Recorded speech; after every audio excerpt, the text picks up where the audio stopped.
Bonjour à toutes et à tous et bienvenue sur Radio CSERT, votre rendez-vous quotidien avec l'actualité de la cybersécurité. Je suis Marc-Frédéric Gomez, j'espère que vous allez bien et nous sommes le dimanche 21 décembre 2025, épisode 524, en direct des terres berrichonnes. Au programme aujourd'hui, le domaine parking détourné à des fins malveillantes. Une utilisation massive de domaines récemment enregistrés et stationnés pour héberger des pages de phishing, de fausses mises à jour logicielles ou des redirections vers des infrastructures de scam. Reprise opérationnelle de l'APT iranien Infi. Risque cyber lié au smart speaker en télésanté à domicile. Bref, que des belles nouvelles pour un dimanche.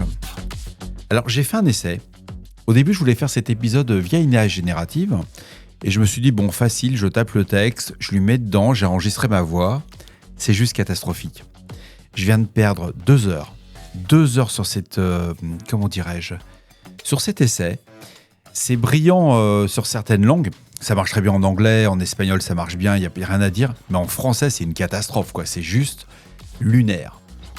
Donc je vais continuer à enregistrer. Je vais beaucoup plus vite, c'est beaucoup plus sympa. Et puis je pense que la voix d'un être humain, ça a quand même autre chose que la voix d'une saloperie d'une machine. Allez, sans transition. Le NIST a publié le 17 décembre 2025 une directive sur la sécurisation de la télésanté. Au début, je pensais que c'était juste pour tout ce qui était Alexia et autres, et non, ça concerne vraiment les hôpitaux. Ce sont des smart speakers dans les programmes des Hospital at Home, et le document identifie 5 surfaces d'attaque principales. L'exfiltration de données s'opère par l'interception et une communication non chiffrée contenant des P2I ou des PHI, et la manipulation des données passe par l'interception et l'altération des flux. Les attaques par déni of service ciblent la disponibilité et la prédictibilité des services, mais c'est pas ça le plus grave. Le plus grave, c'est la disruption des systèmes d'exploitation et applicatifs qui va être exploité. L'altération des commandes vocales transmises au provider, l'accès non autorisé s'effectue via la compromission du réseau domestique ou l'exploitation du contrôle physique, sont généralement assez faibles. Bref, en un mot, c'est vraiment une passoire dans nos hôpitaux. On pense que ça va aider les aidants et les soignants, ou même les malades, parce qu'on met ces genres d'enceintes. Ça ressemble à une enceinte Alexa, vous mettez ça dans la chambre du patient, et à partir de là, suivant les échanges que vous avez avec lui, vous pouvez lui donner soit une médication supplémentaire, soit demander des choses, etc. Et un attaquant peut tout modifier. C'est-à-dire que si vous lui donnez, par exemple, il est allergique à l'aspirine, vous lui dites on va lui injecter du Doliprane, vous pouvez lui dire prenez de l'aspirine, et en fin de compte, le gars va se mettre en danger. C'est juste lunaire. Quand j'ai lu le document original du NIST, ça fait vraiment très peur. On va regretter la machine à écrire bientôt.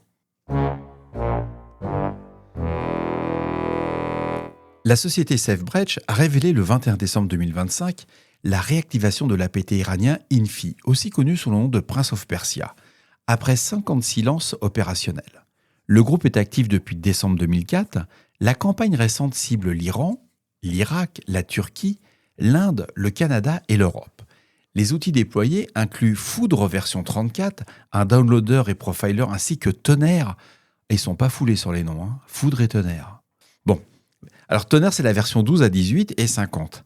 Il y a un implant de seconde étape, donc ce qu'on appelle un second stage, et la dernière version de Tonnerre a été détectée en septembre 2025. Le vecteur initial migre des macros Excel vers l'embedding d'exécutables dans les documents. L'infrastructure C2 s'appuie désormais sur un DGA pour la résilience. La validation C2 s'effectue via un téléchargement quotidien des fichiers avec une signature RSA chiffrée, avec un format HTTPS.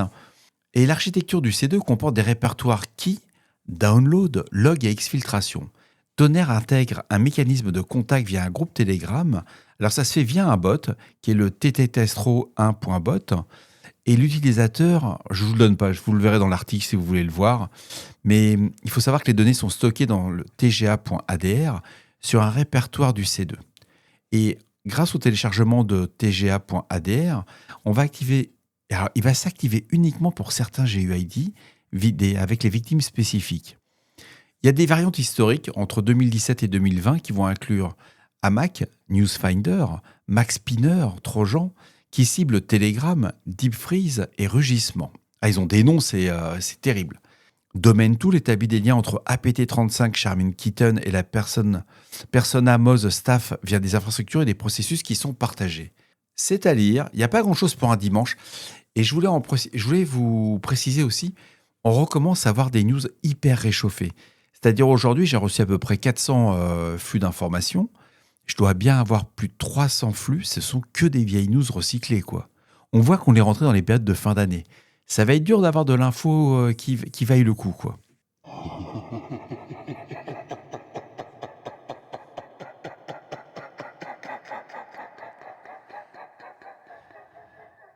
Infoblox a publié le 16 décembre 2025 une étude révélant que 90% des domaines qui sont en mode parking redirigent désormais vers du contenu malveillant, contre moins de 5% en 2014. La redirection s'active uniquement depuis des IP résidentiels. Les connexions VPN ou les IP non résidentielles affichent des pages de parking très bénignes, qui n'ont très peu d'intérêt. Et les techniques de profilage incluent des IP. Alors, ça inclut de l'IP géolocalisation, du device fingerprinting et des cookies. On a identifié un acteur qui opère un portfolio de 3000 domaines en typo-squatting, incluant scotibank.com et Gmail. Alors Gmail, c'est sans le L, c'est gmail.com avec un serveur mail actif pour capture d'email. Le DNS serveur, c'est torresdns.com, a été identifié comme une infrastructure commune. Et les cibles vont inclure aussi bien du Greylist, YouTube, Google, Wikipédia, Netflix, TripAdvisor, Yahoo, eBay et Microsoft. Le domaine control, alors c'est contrôle sans le haut de contrôle, c'est le cntrol.com, c'est une variation du name server de GoDaddy. Il va effectuer des redirections sélectives uniquement pour les requêtes DNS depuis Cloudflare, le fameux Cloudflare 1.1.1.1, et les redirections opèrent via des chaînes multiples des domaines intermédiaires. Google AdSense a modifié sa policy début 2025 en désactivant par défaut la diffusion d'ads sur des domaines de parking. C'est pas mal, c'est un point de vigilance qu'on ne voyait pas parce que ça fait des années qu'on lutte contre le typo-squatting, mais on n'a jamais, c'était pas aussi exploité qu'on l'aurait cru. Là, ça commence à être intéressant. On va passer des bonnes fêtes de fin d'année. Et voilà, cet épisode se termine avec seulement 3 news. J'espère qu'il vous apportera des informations claires et utiles. J'ai pas osé vous passer l'enregistrement de l'IA. C'est tellement médiocre, j'en avais honte, quoi. J'avais les oreilles qui saignaient. Et je me suis dit, on peut pas faire ça à des auditeurs qui sont fidèles, que vous êtes... Je tenais encore à vous remercier. Mais c'est de la folie, quoi. Je peux pas... Non. Mais j'ai essayé, je me suis dit, peut-être que je pourrais gagner du temps. Mais je gagne rien, quoi. Il y a que dalle, il y a même pas 5 minutes, quoi. C'est-à-dire que j'ai passé 2 heures à enregistrer l'épisode, vu que je le fais en mode maintenant de plus en plus... éclaté, comme dirait mon ami Jérémy. Ouais, je me prends plus la tête. Maintenant, je fais les épisodes. Ce que je vais essayer, c'est de trouver des meilleurs résumés, parce qu'actuellement, les résumés que je génère via l'IA, je les trouve pas au bon niveau. Ça va vers le bas, quoi. C'est pas vers le haut, quoi. C'est pas terrible. Mais bon, il y a une journée fait 24 heures, et là, je vous cache pas qu'entre hier, la fuite que j'ai réparée, et je suis hyper fier, je peux faire Mario le plombier. Donc, je serai pas au chômage, comme disait le PDG de Nvidia. Je suis capable de réparer un évier fêlé et il n'y a pas une fuite d'eau, donc je suis super fier. Le doigt va beaucoup mieux aussi parce que c'est tout à fait normal quand on bricole de laisser un peu d'ADN partout. Madame est folle parce qu'il y a du sang partout, mais c'est pas grave. Et on s'en fout complètement et on se retrouve demain pour un vrai épisode. Je vous embrasse très fort. Et profitez de... Si vous êtes en vacances pour vos fêtes de fin d'année, profitez-en. Je vais vous souhaiter de belles fêtes. Je commencerai demain à vous remettre la musique de Noël.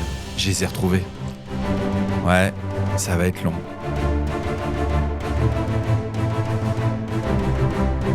À demain.